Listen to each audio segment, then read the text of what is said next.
வணக்கம், நான் உங்கள் ஸ்னேக் சகா. இந்த பாம்பு பற்றி நம்ம தெரிஞ்சே ஆகணும். ஏன்னா வெனமஸ் ஸ்னேக். அதுவும் இல்லாமல் இந்த பாம்பு கடியால் தான் அதிகமாக மக்கள் பாதிக்கப்படுறாங்க. ஸோ அதனால் இந்த பாம்பு பற்றி நம்ம தெரிஞ்சுக்கிடுவோம். ஸோ இந்த பாம்போட பேர் தான் கண்ணாடி விரியன், அதாவது ரசல்ஸ் வைப்பர். ஸோ இந்த பாம்பு இரவு நேரத்தில் வரும். இரவு நேரத்தில் அசையாமல் இடத்துல பதுக்கும்போது நம்ம தெரியாமல் மிதிக்கனால இந்த பாம்பு கடியால் அதிகமாக பாதிக்கப்படுறாங்க.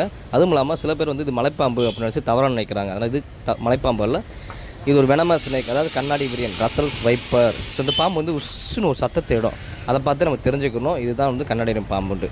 ஸோ இந்த பாம்பு சத்தம் கிடச்சி அப்படின்னா தயவுசெய்து பக்கத்தில் போகாதீங்க. ஏன்னா 2 அடி 3 அடி தூரமாக தாவி கடிக்கக்கூடிய குணம் உள்ளது இந்த கண்ணாடி விரியன் பாம்பு.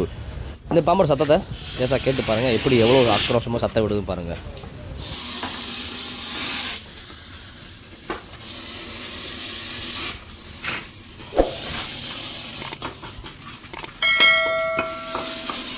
ஸோ தயவுசெய்து இந்த பாம்பு பார்த்தீங்கன்னா எச்சரிக்கையாக இருங்க. மீண்டும் சந்திப்போம். தொடர்ந்து வீடியோ பாருங்கள், பயன்பெறுங்க. நன்றி, வணக்கம்.